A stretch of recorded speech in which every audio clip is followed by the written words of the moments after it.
Friends, তোমরা কেমন আছো? আজকে আমি যে কথাটা তোমাদেরকে বলতে যাচ্ছি, যে বিষয়টা নিয়ে আমার মনে হলো একটু বলা দরকার, সেটা হচ্ছে সম্প্রতি একজন সোশ্যাল ইনফ্লুয়েন্সার এবং একজন খুব ভালো মেকআপ আর্টিস্ট সে সন্তান জন্ম দিতে গিয়ে সে ভাগ্য বিড়ম্বনার শিকার হয়েছে। আমি এটা কেটেই বলবো, ভাগ্য বিড়ম্বনা ছাড়া আর কি। সে তার নিজের সন্তান জন্মের সময় তার সন্তানকে হারিয়ে ফেলেছে। এটা একজন মায়ের কাছে সবথেকে বেদনার। এটাকে প্রকাশ করার কোনো ভাষা বা তাকে সান্ত্বনা দেওয়ার কোনো ভাষা আমাদের জানা নেই, মানে অন্তত আমার জানা নেই।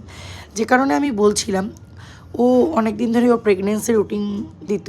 এখন আমি মোটামুটি দেখেছি, তারপর শুনছিলাম, যেটা আমার খুব খারাপ লেগেছে। ওর বেবি বাম্পটা ফ্লন্ট করে ওর মধ্যে জগন্নাথ প্রভুকে ড্র করেছিল।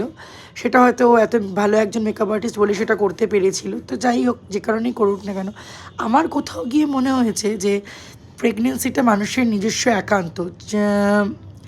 অনেকেই ম্যাটারনিটি শ্যুট করে, প্রেগনেন্সির রুটিন ডেলি লাইফে শেয়ার করে অনেককে হেল্প করার জন্য, কিন্তু প্রত্যেকটা মানুষ তো আলাদা, তার সব কিছু প্রবলেমও অনেক রকম আলাদাই হতে পারে, অবশ্যই আলাদাই হয়। সবার সিমটম প্রবলেমস একরকম হয় না। তো আমার যেটা মনে হয়, যে কারণে আমি মেন বক্তব্যটা বলতে চাইছি, এই প্রেগনেন্সির সময়কালীন ম্যাটারনিটি শ্যুট বা এই ডেলিকার রুটিন, এই বেবি ব্লন্ড বিশেষ, মানে বেবি বাম্পটা বিশেষ করে ফ্লন্ট করা, আমার কোথাও গিয়ে না এগুলোতে একটু মানে ভীষণ আপত্তি আছে। কেননা মানুষের নজর না খুব রিয়েল হয়। সবাই যে একটা মানুষকে ভালোবাসতে পারে এরকম তো না, কেউ কারোর ক্ষতিও চাইতে পারে। এখন কী থেকে কী হয়েছে, সেটা মেডিকেলি কোনো প্রবলেমের জন্যে প্লাজেন্টাতে হ্যামারেজ দেখা গেছিলো ডেলিভারির পরে, যেটা শোনা গেছে, সেটার কারণে হয়েছে নাকি কারোর কোনো ক্রিয়াকলাপের কারণে হয়েছে।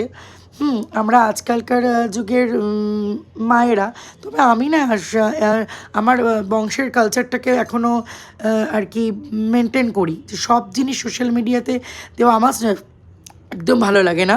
আর স্ট্রিক্টলি প্রেগনেন্সির ব্যাপারটা, আমারও তো 3টে সন্তান আছে, 3 সন্তানের মা, আমি চাইনি সোশ্যাল মিডিয়া এগুলো একদমই দেখাতে। কেননা আমার কোথাও গিয়ে নিজের একটা মানে একটা কি বলবো, সিকিউরিটি ব্যাপার আছে, যেটা আমি কাউকে দেখাবোই না যতক্ষণ না আমার কাছে ঠিকমতো সে আসছে। আর আমার পরিবার থেকে টোটালি বারণ ছিল, আর আমার এগুলো ঠিক ভালো লাগে না। অনেকে করে, ঠিক আছে, সেটা তাদের ব্যাপার, কিন্তু নজর, দৃষ্টি, কুনজর, লোকের হিংসা, এগুলো না কখনো কখনো লেগেই যায়। হয়তো ওর কিছু হয়নি, ওর হয়তো কেউ খারাপ চাইছিল, ওর সন্তানটাই খারাপ হয়ে গেল।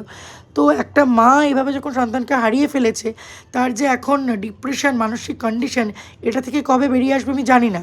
তবে জগন্নাথ প্রভুকে আমি একটা কথাই বলবো, ওর কোলটা যেন আবার ভরে যায়। তো নজরটা একদম রিয়েল, এগুলো থেকে দূরে থাকতে হয়।